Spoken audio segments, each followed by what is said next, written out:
This person says, Crooked Biden pardoned his douchebag son. Talk about abuse of power. Let's go ahead and talk about it. I don't agree with Joe Biden pardoning Hunter Biden. I don't agree with it for a few reasons. One, his administration said they were never going to do that, so they shouldn't have done it. Two, he was convicted of crimes. He pled guilty. He was convicted. He shouldn't be pardoned. Three, it sets a bad precedence. Pardoning your own family members. I don't like the precedence that it sets.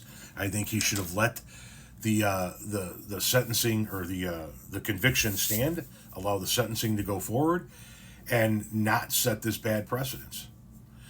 There's one aspect to him pardoning Hunter Biden that I enjoy, and that it's the fact that you guys are losing your fucking mind over it. The fact that you guys are all up in arms over it, especially after the list of people that Donald Trump pardoned. You want to talk about abuse of power? Let's talk about abuse of power. Michael Flynn, his former national security advisor who pled guilty to lying to the FBI over contacts with Russian officials. Michael Flynn, a guy who pled the fifth when asked if he agrees that the United States of America should have a peaceful transfer of power. He pardoned him. Roger Stone, his closest political ally for years.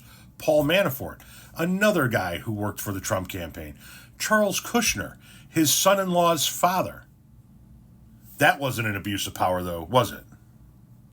How about these people from his campaign, including Steve Bannon, who stole from you guys? Now, that's not why he was convicted or sentenced to a prison. He was sentenced to prison for defying a subpoena.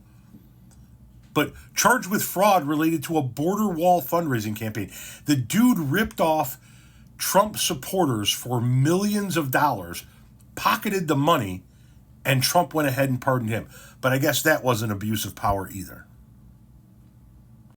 Now, we have some time to see, because he gets to serve a 4-year term. Almost said sentence. I wish. He gets to serve a 4-year term. So we'll see who he pardons in his next administration. But I'm highly anticipating that he's going to pardon, at a minimum, his own family members for any crimes they may have committed, but probably himself. So let me ask you a question. If and when Donald Trump pardons himself, are you going to come back on this app and talk about how that was an abuse of power, or does that not fit your narrative? I agree with you on this statement. Joe Biden pardoning his son is an abuse of power. He shouldn't have done it. His son should be sentenced, and his sentence should be carried out. But don't sit here and clutch your pearls like you give a rat's fucking ass about a president abusing his power. Because you don't. You only care when it's a Democrat doing it.